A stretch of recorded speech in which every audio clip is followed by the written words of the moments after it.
साथियों जय भीम। देश भर में तमाम वकील जो हैं वो SC/ST एक्ट खत्म करने की बात कर रहे हैं। मैं उनका समर्थन कर रहा हूं, लेकिन उनसे एक सवाल का जवाब चाहिए। अधिवक्ता हैं, वो केस सॉल्व करते हैं। इस 5 साल के अंदर मुझे वो ऐसे केस दिखा दें जिसमें दलितों ने, लोअर कास्ट के लोगों ने अपर कास्ट के लोगों को घर में घुस के मारा हो, उनके ऊपर अत्याचार किया हो, उनकी जानें ली हो, उनके बहन बेटियों का रेप किया हो। ऐसे मुझे 50 केस दिखा दें, मैं उनका समर्थन करूंगा। मैं अकेले नहीं, 1 लाख लोगों को लेकर समर्थन करूंगा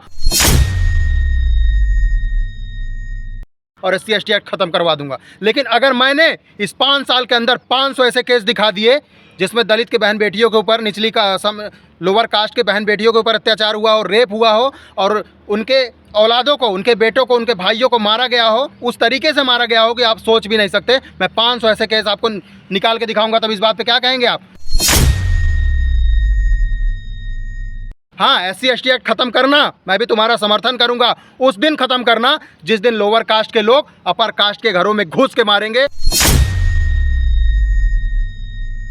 उनके भाइयों को मारेंगे। रेप के बारे में नहीं कहूंगा, क्योंकि मैं तुम्हारी बहन को भी अपने बहन के बराबर समझता हूं, ठीक है। मैं देश की तमाम बेटियां जो हैं उनको अपने बहन के बराबर समझता हूं, इसलिए रेप के बारे में मैं नहीं कहूंगा। लेकिन जिस दिन दलित और निचले समाज के लोग ऐसा अत्याचार करने लगे तुम्हारे ऊपर, तुम्हें लगा कि अब तुम नहीं जीत पाओगे, नहीं रह पाओगे, उस दिन SC/ST एक्ट खत्म कर देना, क्योंकि उस दिन SC/ST तुम्हारे ऊपर जो है अत्याचार करने लगेगा। उस दिन मैं तुम्हारा समर्थन करूंगा और ख़त्म करवा दूंगा। जय भीम। इस वीडियो को जितना हो सके उतना शेयर करो, उन अधिवक्ताओं के पास ज़रूर भेजो जो ये SC/ST एक्ट ख़त्म करने की बात कर रहे हैं। पहले देश में जाके देखो दलितों के ऊपर, पिछड़ों के ऊपर कितना अत्याचार हो रहा है। तुम SC/ST एक्ट की बात कर रहे हो कि गलत इस्तेमाल हो रहा है, पहले स्टडी तो